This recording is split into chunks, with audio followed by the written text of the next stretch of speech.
일상에 바쁜 여러분들을 대신해서 지식과 인사이트를 정리해드리는 매일 독서 매일 인사이트입니다. 오늘은 컴피티션이라는 책을 통해서 게임 이론에 대해서 한번 살펴보도록 하겠습니다. 진화하고 있는 다양한 비즈니스 전략에 대해서 살펴볼 건데 그런 것들이 주로 이제 게임 이론에 기반하고 있는 경우가 많죠. 따라서 단순히 비즈니스를 제품만 잘 만들면 된다. 어떤 전공법적으로 궁극에는 승리할 수 있다. 이런 순진한 생각을 하고 계신 분들이라거나 또는 협상에 있어서 밀고 당기기 이런 것들에 능숙하지 못한 분들, 또 최신 교섭 이론, 능력 이런 것들을 알지 못해서 눈탱이를 맞을 가능성이 있는 이런 분들이라면 반드시 오늘 내용을 참고해 보셔야 하지 않을까 이런 생각을 해봅니다. 게임 이론이라는 거는 우리는 비즈니스 세계에서 승리 혹은 패배 이 두 가지만 존재한다고 그런 여기는 경우가 많죠. 아직도 많은 분들이 이런 것들은 매우 순진하고 단순한 발상이다 이렇게 이야기를 하고 있습니다. 왜냐하면 그냥 승리 패배만이 있다면 결국에는 승리를 해야 되고, 그러면 경쟁자를 물리치기 위해서 우리가 보통 선택하는 게 가격 경쟁이죠. 그러니까 가격 경쟁만 벌이다가 오히려 공멸하는 경우, 이런 것들이 부지기수로 발생을 하고 있죠. 게임 이론은 그런 게 아니라 비즈니스 경쟁에 있어서 물론 때로는 승리와 패배로 귀결되기도 하지만 전략을 잘 선택하는 것으로 인해서 양자가 동시에 모두 이기는 것도 가능하다, 이런 이야기를 하고 있습니다. 구체적으로는 경쟁하는 상대의 그 반응, 전략을 고려해서 자신의 이제 최적의 행위를 결정을 해야 되는데, 이에 관한 그 의사결정 행태에 대한 연구, 이론, 이것이 바로 게임 이론이라고 할 수 있죠. 보다 이제 구체적으로 한번 살펴보도록 하겠습니다. 먼저 게임 상황 규정에 관한 개념인데, 게임의 이익에 관해서는 두 가지 형태의 게임이 존재를 합니다. 하나는 제로섬 게임이에요. 그러니까 보통은 양자 대결이라고 할 수 있는데, 게임 참여자의 이익의 합이 0이 되는 거예요. 예를 들어서 우리가 이제 화투를 친다거나 포커를 한다거나 할 때 어떻게 됩니까? 그 게임의 판돈이라는 거는 정해져 있죠. 이 사람이 100을 따면 이 사람이 100을 잃고, 저 사람이 300을 따면 나머지가 잃은 게 합해서 3이 되는 거죠. 그래서 이익의 총합이 0이 되는 게임, 이게 이제 제로섬 게임이고, 전형적으로 그 피 튀기는 경쟁이 필요한 게임이 제로섬 게임이라고 할 수 있죠. 이와 반대되는 게임으로 이제 넌 제로섬 게임, 이건 뭐냐? 그 이익의 합을 다 합했을 경우에 반드시 0이 되는 게 아니라 0보다 클 수도 있다는 거예요. 그러니까 모두가 이익을 볼 수도 있다는 얘기고, 때로는 0보다 작을 수가 있죠. 뭡니까? 공멸. 아까 말씀드렸죠.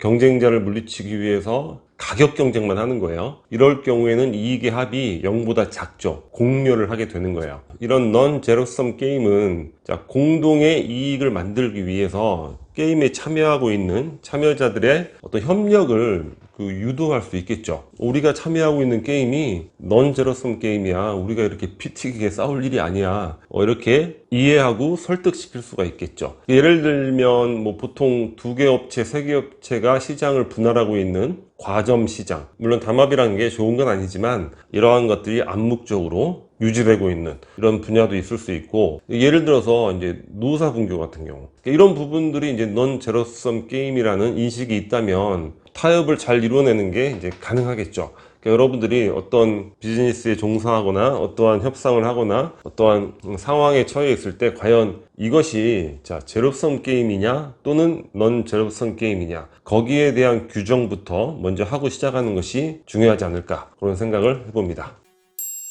게임 이론에 아주 대표적으로 나오는 개념이 죄수의 딜레마죠. 아마 여러분들 많이 들어봤을 거예요. 학교에서도 배우고 여러 가지 경영 이론의 책에서도 나오고 너무나 많이 인용되고 있는 부분인데, 근데 이게 많은 분들이 과연 이게 무슨 의미인지, 그러니까 내용은 아는데 이 딜레마가 무슨 의미인지 이거를 모르고 있는 분들이 많은 것 같아요.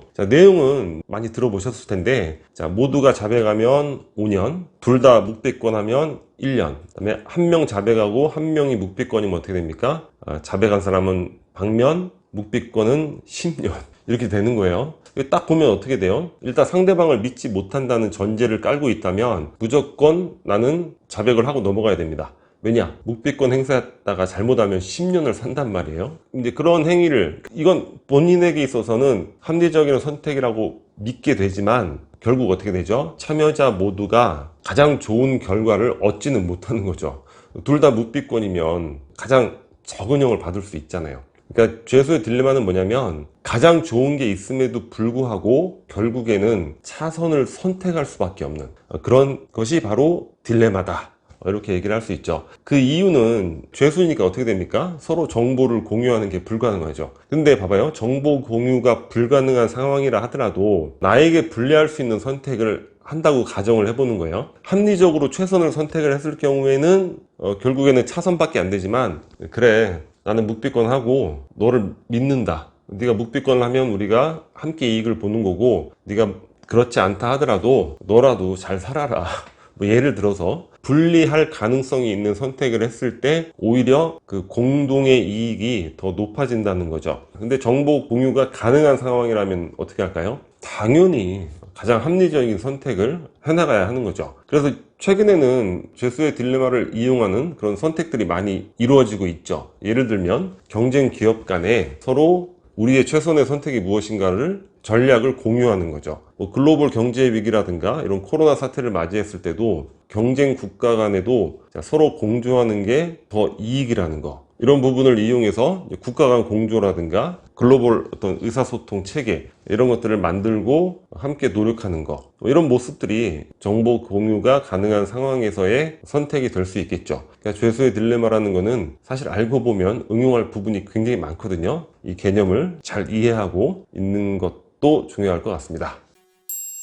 게임 이론이기 때문에 비즈니스에 관련된 이런 관계망, 이걸 이제 가치 관계망이라고 하는데, 거기에 관여하는 업체라든가 대상을 플레이어라고 부릅니다. 플레이어. 가치 관계망에서의 플레이어는 자기 회사, 그다음에 고객, 그다음에 공급자, 보완자. 보완자는 뭐냐면 가치를 함께 높여나가는 플레이어를 말하는 거예요. 그리고 이제 경쟁자가 있죠. 중요한 건 하나의 플레이어가 하나의 역할만은 하지 않는다. 이걸 잘 이해를 해야 될 것 같아요. 예를 들어서 대한항공과 아시아나항공이 있어요. 대한항공이 자살하면 아시아나항공은 어떻게 됩니까? 경쟁자 플레이어죠. 하지만 대한항공과 아시아나가 보잉에서 항공기를 구입을 해야 되는 거예요. 보통 공급자 플레이어와의 관계는 어떻게 돼요? 구매량이 많으면 많을수록 교섭 능력이 올라가죠. 가격을 다운시킬 수 있는 거예요. 이럴 경우에는 두 항공사가 힘을 합쳐서 공급자 플레이어를 상대하기 때문에 서로 보완자 플레이어가 되는 거죠. 하나의 플레이어가 단순히 저건 경쟁자야 뭐 이렇게 생각해서는 안 된다는 거예요. 경쟁자와도 좋은 관계를 유지하면서 함께 힘을 합쳐 시장을 키운다거나 또는 공급자와 협상력을 높인다거나 여러 가지 다양한 협력을 이끌어낼 수 있는 거죠. 그러니까 커피티션이 뭐냐면 협력과 경쟁의 합성어라는 거예요. 동일한 플레이어와 경쟁할 수도 있고 협력할 수도 있다. 삼성, LG, 현대차는 어떻습니까? 우리나라의 이제 굴지의 대기업이라는 측면에서는 서로 경쟁자 플레이어죠. 근데 최근에 보면 삼성 CEO와 현대차 CEO가 만나는 거예요. 옛날 같으면 관계가 안 좋았을 건데. 근데 보면 어떻게 됩니까? 삼성에서 전기 자동차의 배터리 생산을 하잖아요. 현대차는 어떻게 됩니까? 고객이라는 플레이어가 되는 거죠. LG와 삼성은 어떻게 돼요? 경쟁자이면서 서로 또 보완자 플레이어가 되는 것이고, 복잡한 관계로 얽혀 있는 거예요. 워낙 큰 기업들이기 때문에 고객 플레이어, 공급자, 보완자, 경쟁자 모든 것들이 가능하죠. 우리의 실제 비즈니스에 있어서도 상대방에 대한 관점을 그렇게 다양하게 가질 수 있어야 한다는 거예요.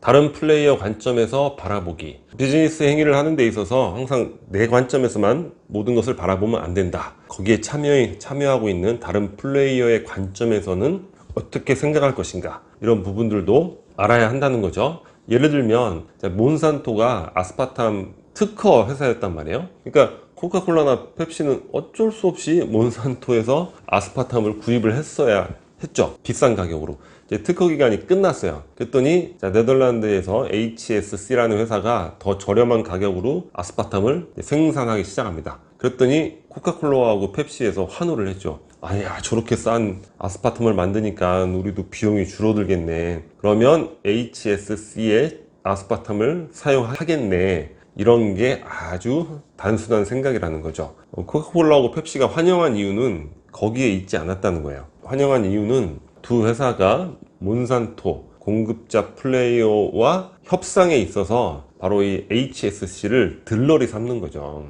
가격 협상의 레버리지로 사용하는 거예요. 협상력을 높이면서. 그래서 결국에는 몬산토의 제품을 더 싼 가격에 사게 됐다는 거죠. 그 네덜란드 HSC사는 어떻게 됩니까? 닭 쫓던 게 뭐 지붕 쳐다보는 허망한 상황이 돼버린 거죠. 자, 무엇이 잘못되었는가? 다른 플레이어 관점에서 내가 코카콜라하고 펩시였다면 어떻게 전략을 짰을까? 이런 부분을 미리 생각을 해봐야 된다는 거죠. 저렴한 가격으로 공급을 할 계획이었다면 시장에 진입하기 전에 미리 코카콜라와 펩시하고 교섭을 하고 구매 계약을 미리 체결하고 들어왔어야 하지 않았는가? 이게 이제 저자의 관점입니다.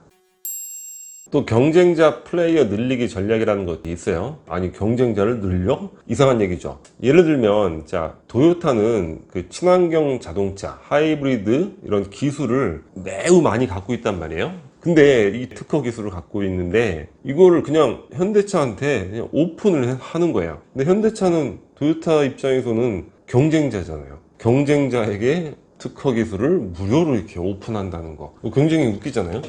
근데 그 목적이 뭐냐면, 자, 하이브리드를 도요타 혼자서 이끌어 나가기에는 시장이 커지지가 않는 거예요. 그러니까 뭐든지 이 시장이 형성이 되어야지 거기서 고객 플레이어도 막 늘어나는 거고 부가가치가 창출하는 거잖아요. 그러니까 도요타의 전략은 뭐냐? 친환경 자동차라는 이 시장의 파이를 확대하기 위해서, 즉 경쟁자 플레이어 늘리기 전략을 선택을 한 거죠. 이런 부분들도 굉장히 참 놀라운 그런 부분이 아닌가 이런 생각을 해봅니다.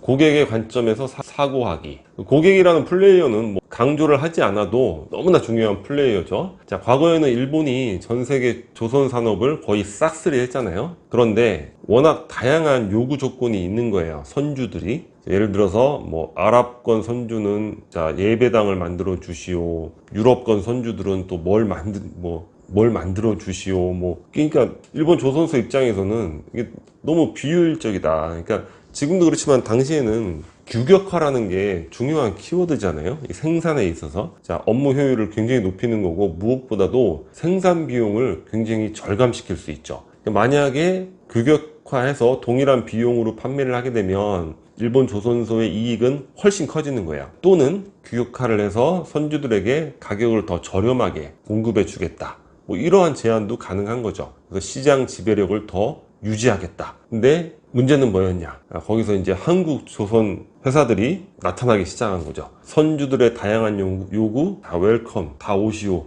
다 들어주겠소. 자, 또는 일본이 규격화를 해서 더 싸게 배를 만들어 주겠다고 했을 경우, 우리나라 더 싸게 만들어 드릴게요. 이렇게 해서 당시 일본 조선의 그런 시장 점유율을 우리가 엄청나게 뺏어왔죠. 그래서 한동안 지금 중국의 도전이 있기 전까지는 굉장히 오랫동안 이제 우리 한국 조선업이 타의 추종을 불허하는 이제 넘버 원이었죠. 이러한 고객 플레이어의 관점에서 사고하는 거.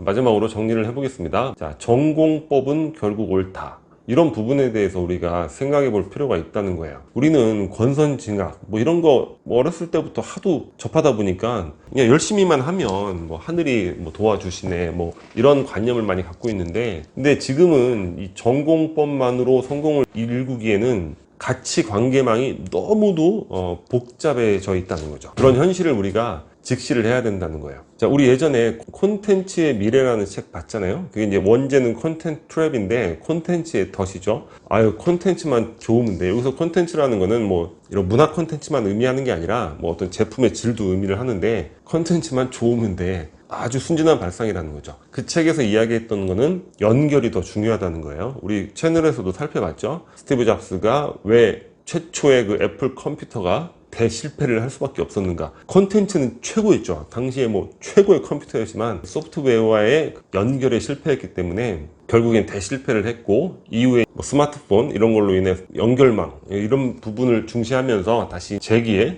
성공을 했는데, 뭐 그런 부분들, 또 비열해 보이고 비정해 보이는 비즈니스의 세계, 이런 것들을 이해할 수 있어야 된다는 거예요. 그러니까 이제는 이런 교섭의 경험들이 고수들, 달인들, 옛날에는 뭐 그런 것들이 많았겠지만 이게 다 오픈되고 서로 이제 학습되고 하기 때문에 너무나 일반적으로 그러한 행태들이 이루어지고 있다는 거죠. 자, 새로운 플레이어가 나왔을 때 아까처럼 뭐 환영하는 척 하면서 결국에 내 공급자 플레이어와의 협상에 있어서의 들러리, 레버리지로만 이용하고 마는 거고, 또는 독점 기업들, 독점하면서 충분히 공급할 수 있는데도 가치가 떨어질까봐 일부러 공급을 안 하면서 고객을 기만하는 경우도 있고, 또는 끼어 팔기의 대명사가 누굽니까? MS잖아요. 마이크로소프트. 자, 익스플로러 끼어 팔기 해가지고 넷스케이프 망하게 했죠. 파워포인트 이런 것도 안 팔리니까 MS 오피스로 아예 묶어가지고 끼어 팔게 하고, 고객 입장에서는 끼어 파니까 왠지 싸게 느껴지면서 엑셀 사면 뭐 파워포인트는 공짜로 주는 건가? 뭐 이런 식으로